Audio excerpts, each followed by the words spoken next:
What's up, everyone? Welcome to our podcast channel. On today's episode of the podcast, Colin and I are talking about Netflix's new film, The Social Dilemma. Now, of course, we are both social media creators and also avid consumers of social media. So this is a really interesting debate. Just know it does get very passionate. We have a lot of thoughts on this, and we want to hear your thoughts as well. So you can put them in the comments while you're watching. If you have watched the film, I think this is going to be exceptionally interesting to you. Now, at the end of this podcast episode, we also reveal our screen times. If you guys want to reveal those, you could put those in the comments as well. All right, subscribe to the channel and enjoy this episode of the Colin and Samir podcast.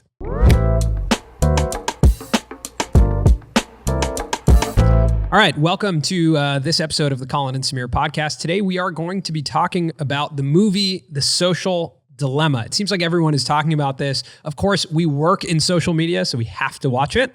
And it was a fascinating film. Now, I also want to address, there are cardboard boxes behind me. Why, Colin? Those are our new desks and chairs.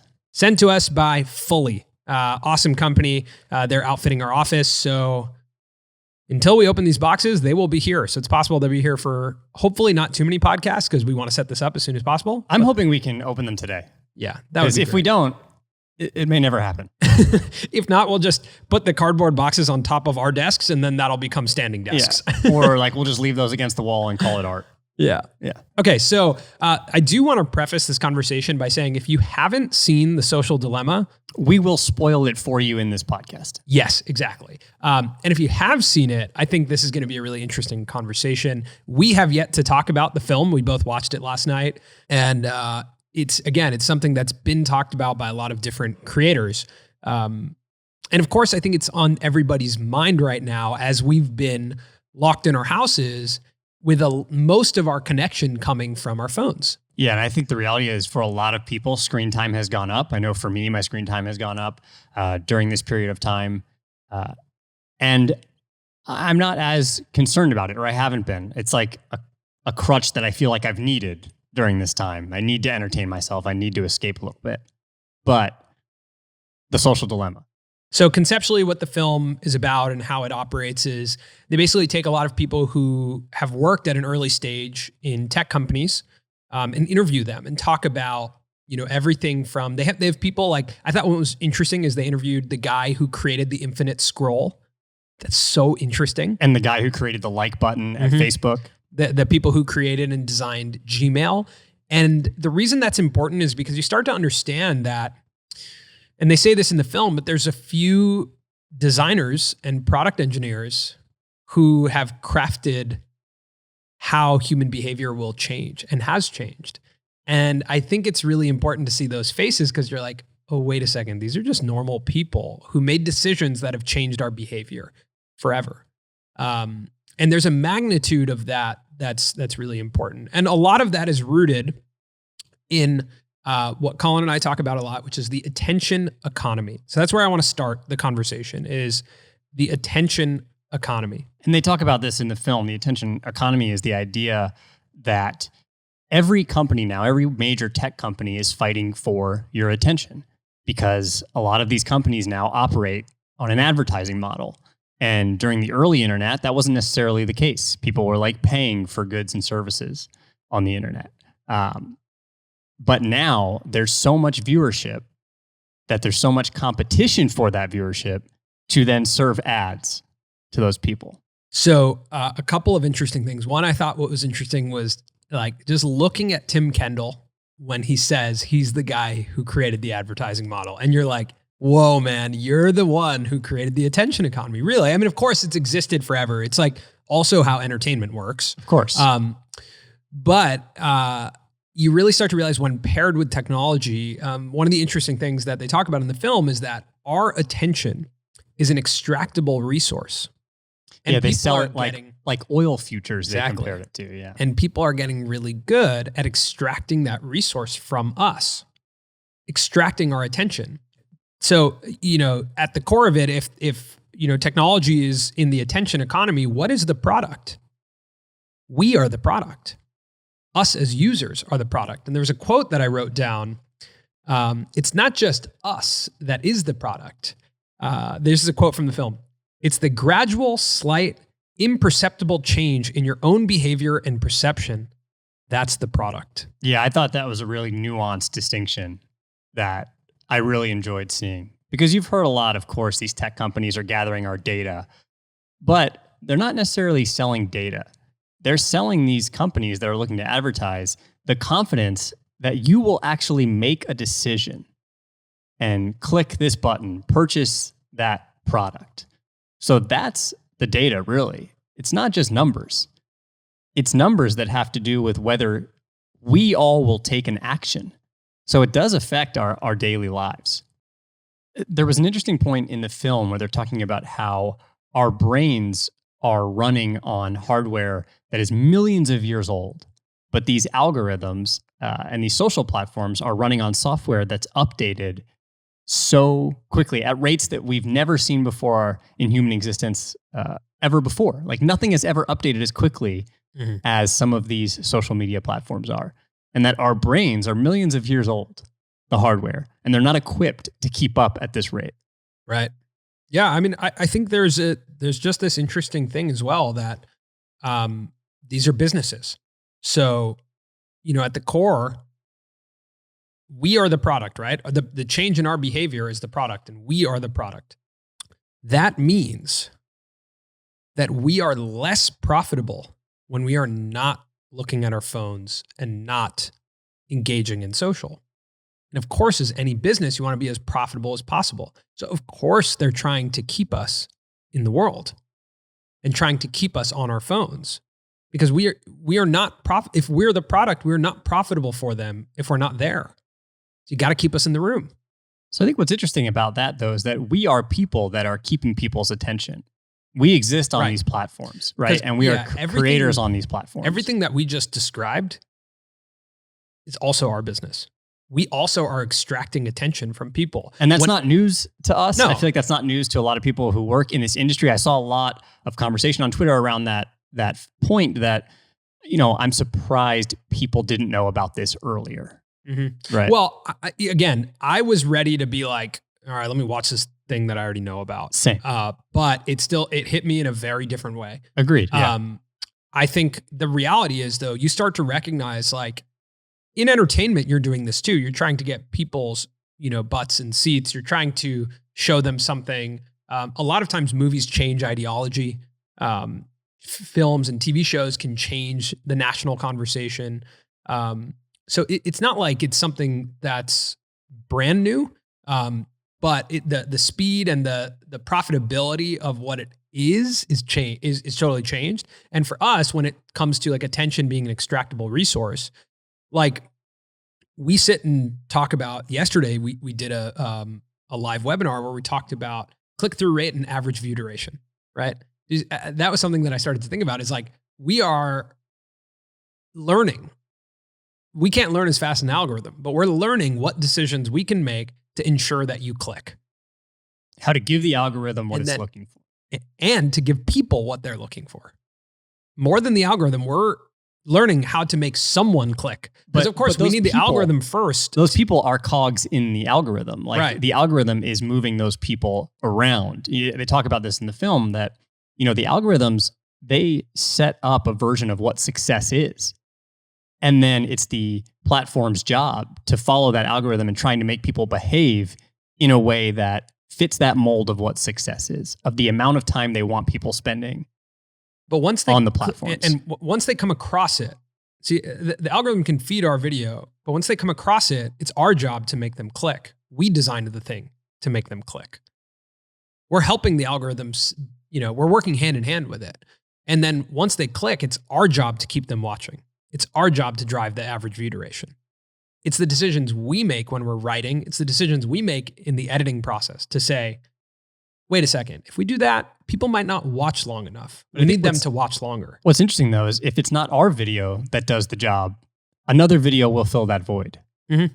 So we're fighting as well for the extractable resource. We're also fighting with other people saying, wait, no, we want the attention. Our profit is dependent on if we can extract attention from people. How did you reckon with that responsibility? Like, did you feel any responsibility, any sort of guilt? to be involved in that process when they talk about the harmful effects of social media, especially when they talk about the suicide rates and the self-harm rates going up for young girls. That was like, that was horrible. Super disheartening. Horrible. Yeah. I have always believed, I mean, the reason I'm in this business and doing the craft that we do is because I've believed from a very early age that media can shape ideology. And I think we're seeing that more than ever now. I could have never predicted that it would happen in this way. But the reason I'm in this is because I think that media can shape ideology.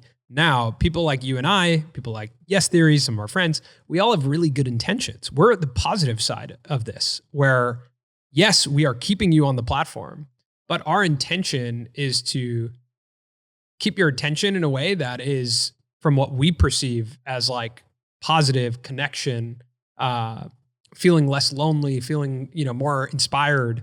And the reality that I think you have to reckon with, being in this business, but also being in any sort of internet business now, is that the entire world has two sides of a coin. If you're trying to be the most positive person, you're also playing in a field where there's an opposite side to that coin. It's the same concept of like, and this is going really deep into another conversation, but it's the same concept of like, we live in America and we really enjoy our freedom here. But how did that happen? There was a negative side to this, right? Of how we are able to exist in this way. And here's what I think is interesting is you said, without a doubt, as fact, we're on the positive side of this platform. And I agree with you that we're on the positive side of this platform. And that's what I thought as well. I said, oh, well, we're telling positive stories. We're telling inspiring stories. But there was a point in the film towards the end that really resonated with me, where all of the talking heads are saying, basically 20 years from now, if we don't change course, we're going to end up in civil war, Armageddon, climate destruction, if we don't change these algorithms and regulate them and regulate these social platforms. And I think that 20 years to doomsday scenario could probably be said by a staunch conservative cohort of people who say, if we keep going down this liberal path, we're 20 years from doomsday.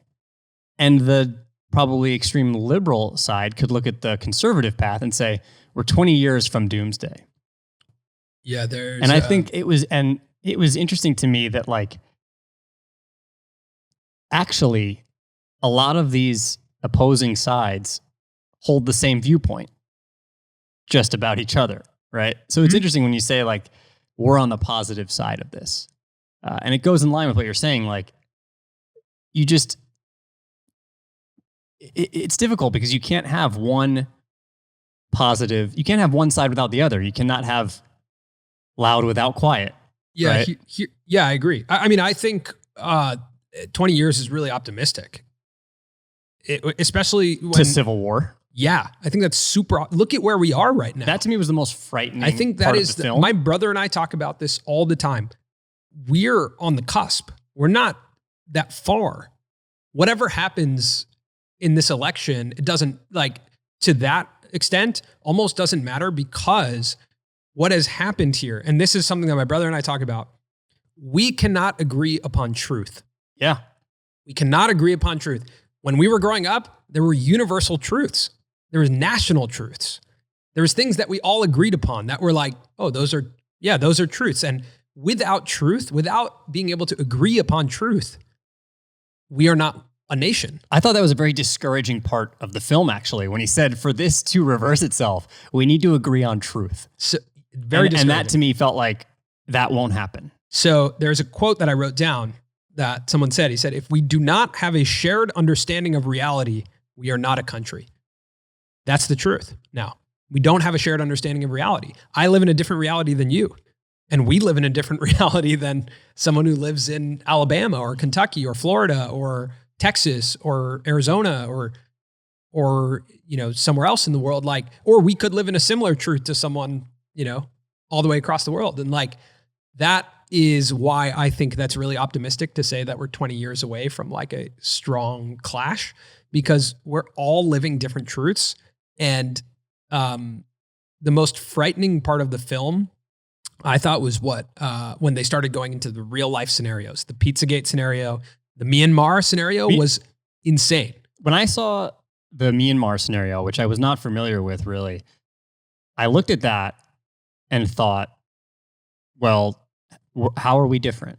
We're not. So let me, again, if you're watching this because you're just like, give me the spoilers, let me give it to you. So in Myanmar, what happened is, and this is happening, dude, this is happening in so many countries right now, but they're essentially, they're able to, give out cell phones. Like in India, for example, they have cell phones very cheap and they come pre-installed with apps. In Myanmar, one of those apps was Facebook, and you already had an account. They start the account for you. They start the account for you when you purchase the phone. And that is definitely, a agenda. And when, I don't remember if this was the case or not, but, the government was able to feed in Facebook groups that were anti-Muslim and start to create a national consciousness against Muslims in Myanmar. And it led to mass killings. It led to lynching and burning of houses, and it led to a mass exodus of Muslims from the country. That is crazy. The fact that they can implant, like you can change human behavior by, spreading information, is exactly what I wanted to do as a kid when I thought about filmmaking. Oh, you can spread love and ideas. And like we learned about Will and Grace in college, and it was like, wow, that's amazing. Like people slowly started to accept homosexuality through this show. That's awesome. I want to do that. Mm-hmm. But the tools have become so powerful in the way that they operate because of the fundamental concept that they are profitable, right? Because of the financial incentive to keep people and feed them what they want to see. If all of a sudden they brought up the flat earth thing, if your AVD on a flat earth doc was 20 minutes, they're going to give you another one and another one and another one and another one and another one. They're not going to give you anything else. That's what keeps you on the platform. You are not profitable if you're not watching. So they'll keep you watching. And that is, that creates a divide that is wild. There's one quote that I thought was really important, which was, there's only two industries that call their customers users: illegal drugs and social media. That one hit home. Yeah. These companies have to keep us on the hamster wheel. And again, there's ways that is awesome because you get to connect with people. You get to hear inspiring stories. You get John Krasinski with some good news. You get all these cool things. But then it's also really easy for you to just establish a truth that is dangerous to some. So I thought that at the core of it, the threat to our democracy, the threat to the way we live our life, is the concept that there is no longer universal truth and everyone can establish their own. And if you leave human beings on their own to establish their own truth, we're no longer one, right? Yeah, we'll all take actions based on our truth. And leaders will emerge. And they talk about in the film, the problem is there are now 1 billion different truths. Mm-hmm. And 1 billion different realities. And we are for sale in an auction marketplace. Our behavior and our attention is for sale in an auction marketplace. It goes to the highest bidder. In the film, they showed that. They showed how the algorithm works and manipulates someone with a scripted scene that was very much out of a sci-fi movie, mm-hmm. where there were actual people moving the cogs and making the decisions and manipulating a person, deciding what to show them at what time. So let's talk about the filmmaking there. The first instance of that I watched, I was like, this is so corny. Same. I felt like it was like an 80s weed commercial. You know what I mean? Where it's like, don't do drugs, kids. Your brain will look like mush. And I was like, okay. Outside of that, I thought the storytelling was great until that first moment, and then I was disappointed. Yeah. However, I had a change as well. I had a change of heart. I did think it was really important to put a human character and a human face making the decisions of an algorithm. Because when you see a human make those decisions, it hits home for how potentially manipulative and malicious it can actually come across. So I agree with that. I actually thought the reason it was impactful at the end of the movie is because it seemed so over the top, but then over the course of the film, you're like, wait a second, that's not over the top. That's actually our world. Mild. I actually thought by the end, those narrative scenes, those scripted scenes were mild in comparison to the news clips that they would show. They did a really good job with that because it's almost like in college, I watched The Matrix and I wrote a paper around how The Matrix was predicting the future, that we would all live in a digital world. And it was actually someone who had like Nostradamus style, like foresight into what was going to happen. Like if you watch The Matrix now, and if they integrated scenes from The Matrix into this, like in the beginning, you'd be like, okay, but that's a movie, that's real life. Those aren't the same thing. Or like, that's so over the top, it can't be real. But over time, you're like, wait a second, no, that is exactly what's happening. And that made it very impactful for me by the end, where I was like, no, this is a sci-fi movie that we're living in. Totally. Yeah, no, this is. And again, a couple more quotes. It was, whether this is utopia or oblivion will be a touch and go relay race until the final moments. Until the final moment. What a terrifying movie, honestly. They said we are existing in a simultaneous utopia and dystopia. And that is true. That's what I'm saying, that like, that I think is true actually of a lot of things. I don't think that's just true of social media. I think that's true of life at times. That there's like two sides to every coin, no matter what. There's two sides to every coin. But yeah, I mean, it hit home because like, it's not like we're getting less integrated with our phones and with technology. It's not like we're getting less integrated. Every advancement is making us more integrated because... And they talk about that in the film, that this is only going to be increasing. Mm-hmm. And I think actually this is where the film falls short, and maybe intentionally so. But there was one point in the film where they say that we can demand that these products are used humanely. I don't necessarily know what that means. Yeah, the way that they said it is that, I wrote this down. So I was trying to find like, what is the tangible solution? And this is not going to happen, but they said the companies need to be financially incentivized to create universal truth. But Mark Zuckerberg has said, it's not his goal to be the arbiter of truth. Right. So that means that it's not going to happen. And then they said that they could potentially tax these companies for the amount of data that they collect. But I didn't know if that was actually like, is that really going to work? Because they still need to get the data. They still need to get the best possible data to understand how we're going to move throughout the world. It's really challenging because our attention and our behavior is an extractable resource. And there's people who are getting really good at crafting algorithms and crafting even content. Like, what if someone's as good at Mr. Beast at sharing ideas? Whose intentions are fully evil. Yeah. I thought about that. That's definitely going to happen.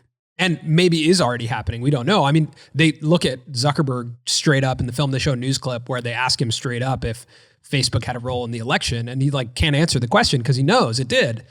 And so there you go, right? There's people who are really good at moving around. I think there was something about misinformation, that there was like misinformation about COVID or something that had over 52 million impressions before it got taken down. So it's like, yeah, that's happening. There's information that people can come up with, that they can make up, that they can, but it could be their own truth. They could be living in that truth and they could share it, but then influence 50 million people to exist in that same truth, that then becomes detrimental to the concept and the fabric that we all happily exist together. And I think that is the danger, is that somehow human beings have crafted this thing where it's like, okay, we're in the United States and we're all American and we all are okay with each other and everything's fine. And like, I'm not scared when I walk outside that someone's going to, shoot a bow and arrow at me or a gun or something like that. But what if that breaks because everyone's living in different truths? What if that breaks? That is terrifying. So it's a terrifying film right up to the very end. Yeah. And I they try and turn it around at the end. But here's what's interesting. Yeah. I think it was an intentional decision to offer advice and optimism as the credits roll. Mm-hmm. I think that is symbolism from the filmmaker saying it's too late. Yeah, I agree. I thought it was so dark that they're offering advice. The movie's over. I thought that was really dark. And they're offering you advice for how this is going to get better. I was like, how dare they? Man, yeah. Asking you the question too, as people who are part of the world of extracting attention from, others and who play in the attention economy. How do you feel? Like, how did you reckon with being a part of it? Well, I found myself saying a lot of times, well, my stories are good stories. My stories are positive stories. But then it comes down to that idea that like, well, I believe I'm on the positive side of the coin, but I'm only existing on one side of the coin. Right? So of course, like, yeah, I know our stories are uplifting and I know they're positive, but it's hard I don't know how I'm and the content that we're making is fitting into someone's life, how they're receiving it, how it's making them feel at any given time. Yeah. And what's interesting is the better we get at making content, the more we keep you on the platform. That's why we're valuable to YouTube.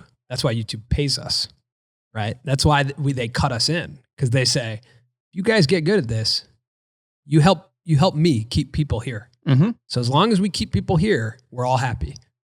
And that's when I was like, wow, that is crazy. Like, our job is to keep you watching. Yeah. The solace I have is that I know I'm not making fake news. I'm telling stories. I'm not out here peddling conspiracy theories or even with an agenda necessarily outside of like telling positive stories. Yeah. I think the important thing again is that there's going to be a big clash, and like, is the Civil War that I think is going to happen in the same way that the Civil War happened in the last Civil War in the U.S.? No, I don't think so. I think it might happen online, which I think it's happening now.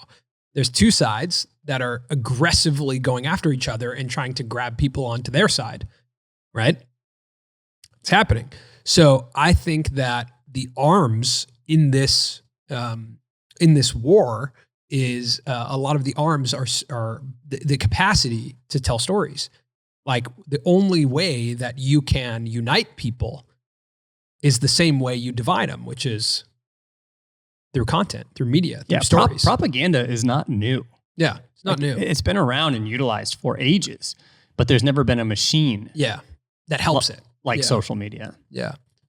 It's scary, man. It's really scary. I wrote down these three things because I thought it was kind of interesting. There's like the national interest, right? Which is like, let's unite and create a great country that, has a booming economy. And really at the core of it, like, what's the purpose of this? Just so people can live happily, right? Like, so people can just be like living and be like, okay, cool. I exist and I'm happy and I can, yeah. Anyway. So that's like the national interest. There's like your personal interest, which is like, you developing your own set of, truths and just like feeling good about your life. And then that all is kind of usurped by the business interest of the companies. And that's where it gets really confusing, is like, in the past, propaganda and just like the ability to spread information. Yes, it's always been tied to some level of like business interest, but not the business interest of just pure eyeballs, like of attention, which makes it so much more enticing to just do whatever it takes to grab someone's attention.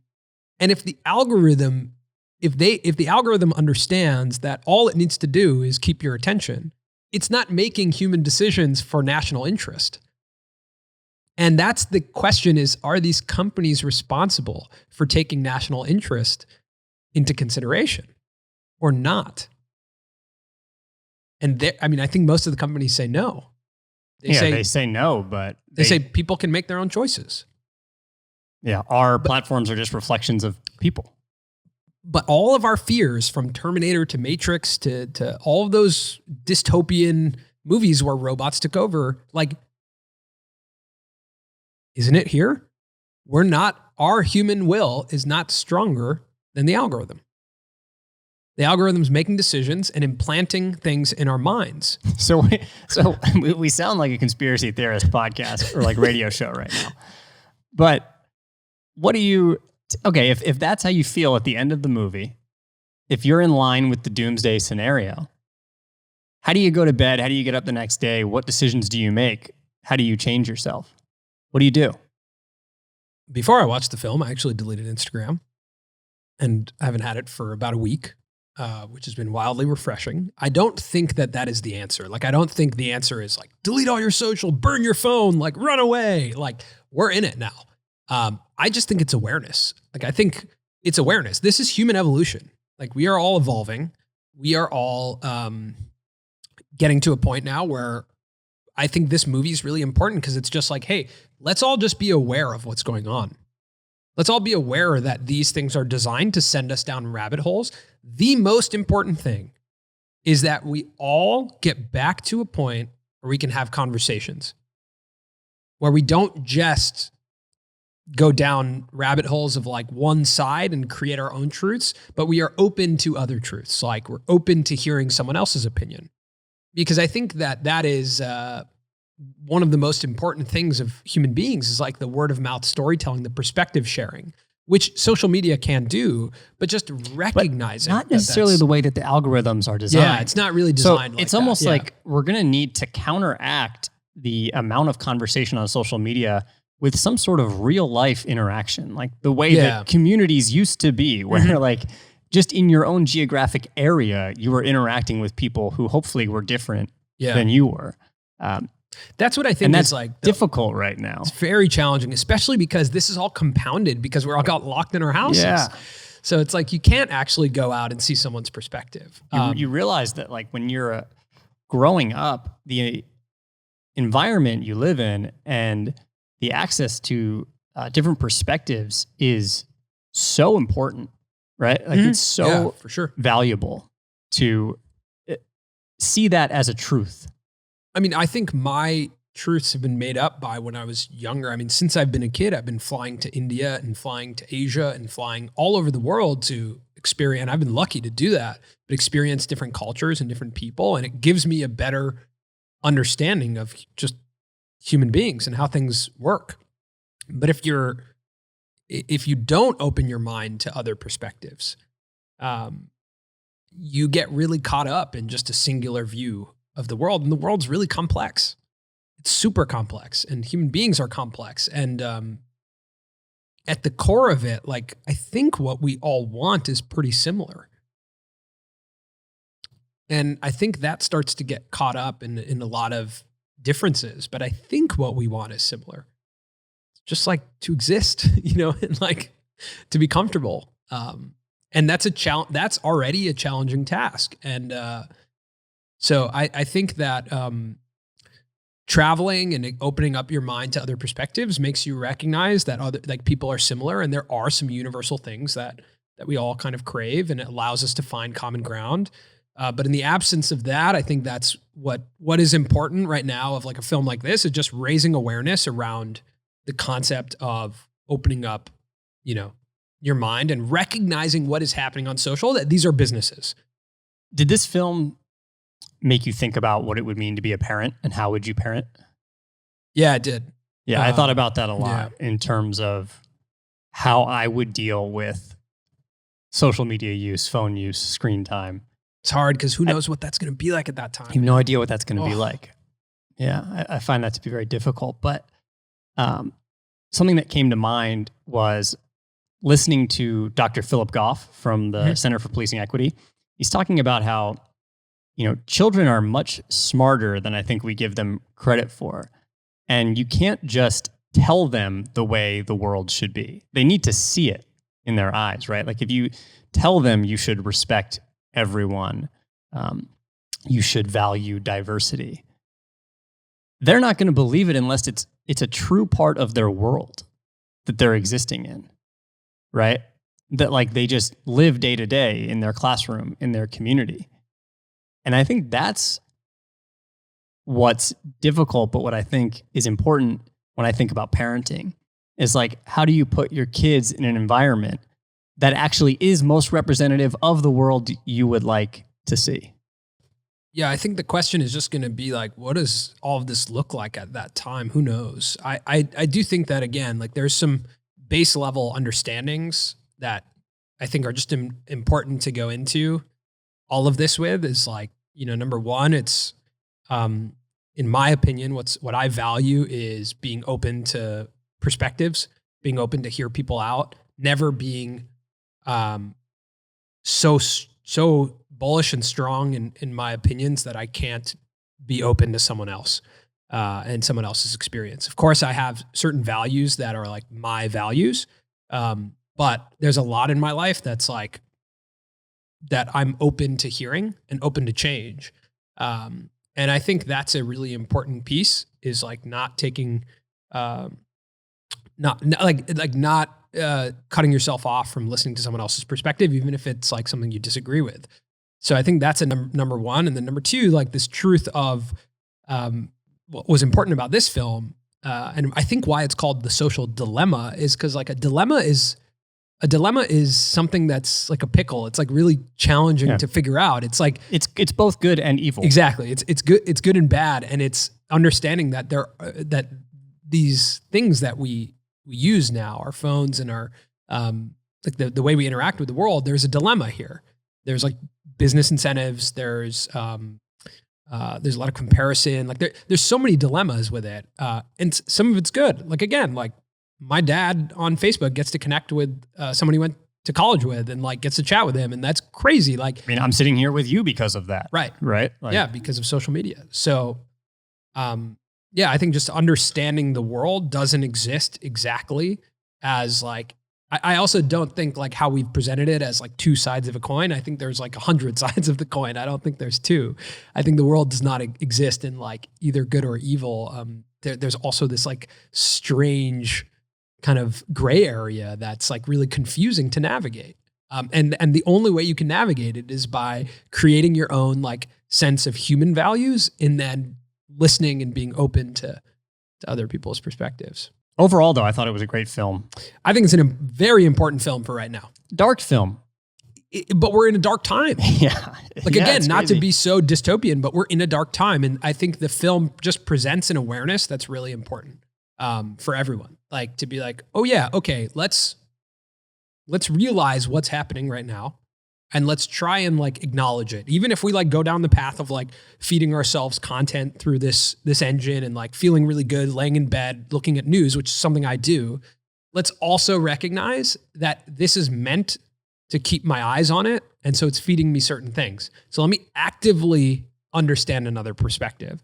Let me actively shut this down for a second and take a day off to like recalibrate who I am. Yeah. With the absence of the algorithm. Like, let me live without it for a little bit and understand that it's a presence in my life that it's not going to go away. It's going to get stronger. So let me get stronger as my own independent being and then understand how to interact with it. And these platforms are one of the best tools to spread messaging. And they talk about this in the film that you can use these platforms to spread this exact messaging that you just gave right there of like constructive advice and awareness and having that conversation. So like my hope is that this conversation, which is now coming up with The Social Dilemma, gets more ingrained on these social platforms and is a story that's told more and more and more. I think we have to make like our job as creators and storytellers, in my opinion, I don't want to hold this as everyone's like job as a creator, but one of the things that I would like to do is to create a world where conversation, open-mindedness, and healthy debate is aspirational. I don't think that is the current way. I think that's a problem I have with what social has done is like, it's just yelling your opinion. That's exciting on social. And that's what we're seeing from our leaders and aspirational characters that I think what would be really cool is if we have like two people with opposing views who are aspirational characters sitting and having a healthy debate and finding some level of middle ground, understanding what do you do when you disagree with someone? Let's show people what that looks like. And that, I think, can over time then create hopefully a scenario where it's like, oh yeah, it's aspirational that in my life, when I disagree with someone, I am open to hearing their opinions. And that's a huge task, but that's what I would say is there's an opportunity to do with this tool to spread that as something that's aspirational. And those conversations are more difficult than just sending out a tweet from your computer. Oh, they're way more difficult. But I think I agree with you. If you find the right people who do have a lot of influence to stand up and have those types of conversations and start to normalize what it looks like to have a respectful conversation of two opposing sides. That's an image and a story that's not being told that I don't even know what that looks like now. And I think there needs to be constant reminders that what is taking place on your phone is not the whole story. The constant reminders, like this film is a reminder of that. That's like, okay, there's things that just came up on your feed. Now evaluate them and then also get other perspectives and then also go learn about something else. That's a tall task to ask people because now we take whatever happens on the phone as universal truth. We're living in a wildly interesting time. Not to call them out, but a newsletter that I really love called The Future Party, which you and I both love, sent out an email yesterday about Amazon creating a bike that rivals Peloton. Yeah. I read it, believed it, took it as a truth. Today, they sent an email saying, we apologize. Amazon has nothing to do with that bike. Had I not read that email, I would have just lived being like, oh, Amazon created that bike. You know what I mean? It's a very small, it's a small example, but I'm saying it also just speaks to human nature though, how quickly we are to take something as true and to trust. I don't know who really runs Future Party. Right. Yeah. And then you go even deeper of a random tweet that you and I will see. And we'll be like, dude, did you see this? You know? Yeah. Or a YouTube comment. We made a choice on how we were going to film this podcast based on a YouTube comment. You know what I mean? One comment amongst thousands of people. We were like, oh, okay, yeah, you're right. Yeah, our framing's not that interesting. Yeah. We should put this couch in the background. So it's like the way that we're accepting truth, I think just that is the opportunity to open people's minds to how do you accept truth? And I don't know if that nets out, I don't know how that nets out, but that's the only thing I can take away from it is I feel like we're becoming better at capturing attention, spreading messaging. And if we can take some of the stuff that we learned about in this film and awareness from just our own, existence and be like, what do we feel like is the world we want to live in? A very dark moment where there's that congressional hearing and there's a guy who's like, I'm 62 years old and this conversation scares the hell out of me. I'm going to be dead by the time this all comes to a head. But am I listening to this correctly? Is this as scary as I'm thinking it is? And then the scene cuts. Great filmmaking. But we're young. Sometimes I can't believe we're going to be around for this. We're going to be around for this. It's really hard to make this in a light version of it. But I think the light version is the opportunity. The light version is hey, if you're a storyteller, you're watching this, understand how powerful the skill set is of telling stories and capturing attention. It is that powerful. And what do you want to do with that now? That is one part of this that feels good is that I know I have the tools and I'm growing the skill set to spread messaging on these platforms. Yeah. I think, bravo to the filmmakers. I thought they did a really good job. Also important to take this film as a film. Totally. Super important to take this film as a film. It's a great piece of storytelling. There's a lot of interesting perspectives. Again, it's a perspective. So you evaluate it and then go get more perspectives. I thought that was interesting. I feel like in my life, I give documentaries more of my trust because they're a documentary. It's on Netflix. I should believe it. Again, it's true. But they have their storytelling agenda as well. They pick certain types of music that make you feel certain types of ways to be extra scared at certain times. So there is a moment where they're describing how the algorithm works and the music is Inception Doomsday And I was like, if you change this to like really fun, you'd be like, wow, so smart. These guys are amazing. This is so cool that they made this. Like, and I thought that was important to note is they were actively wanting you to feel that this is bad.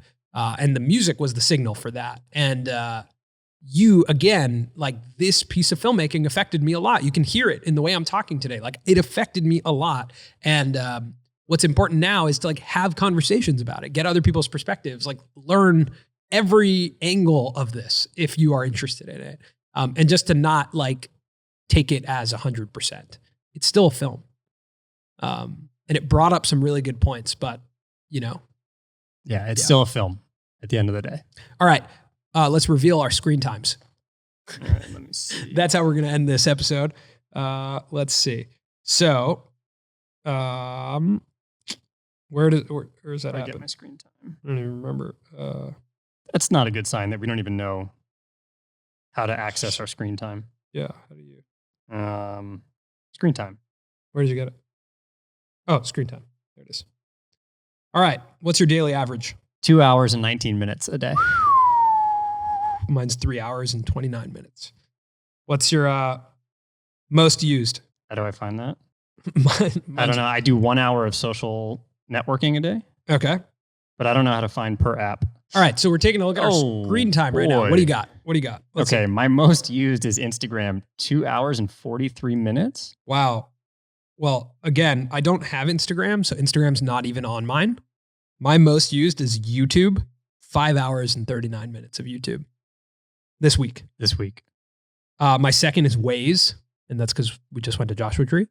My third is Messages, then Netflix, and then Instacart. 39 minutes on Instacart. Yeah, mine is Instagram, Messages, my email, Google Maps, YouTube Studio. It's fascinating. It's fascinating that they even give you these tools to evaluate this for yourself. It just makes me want to like move to the woods of Montana for a month or 6 months or something. I think we should do an experiment where we like, I think it'd just be fun, but like delete all social from our phones. Just have messaging and yeah. Because what's funny, and this is what I'll end this podcast with because I know we've gone long on this. But we do want to hear if you guys have watched The Social Dilemma. Like, obviously, we have more thoughts than I even knew as we've gotten into this, and I'm more passionate about it than I knew. So we'd love to hear your guys' thoughts if you've watched The Social Dilemma. We also want to know about your screen time. What is your screen time? Would love to hear that. Put that in the comments. And the one thing that I always think is so funny, it was a comedian who said calling a phone, like calling this a phone is like calling a car a glove compartment. Yeah. Because the phone is arguably the least used feature on this. It's just an app that you don't really use that much. Totally. And that's something that's really interesting is, I've always thought that was really funny. So, we'd love to hear more perspectives in the spirit of what we just talked about. Like, if you totally disagree with us, put that in the comments. Let's have a healthy debate in the YouTube comments. That sounds crazy, but put your thoughts in the YouTube comments. We'd love to have this conversation. We'd love to hear more. We are creators. We're invested in social media. So this stuff really affects us. And obviously you're watching right now. So it'd be really interesting to hear your perspective on it. Make sure to subscribe to the channel, like the video, and keep watching.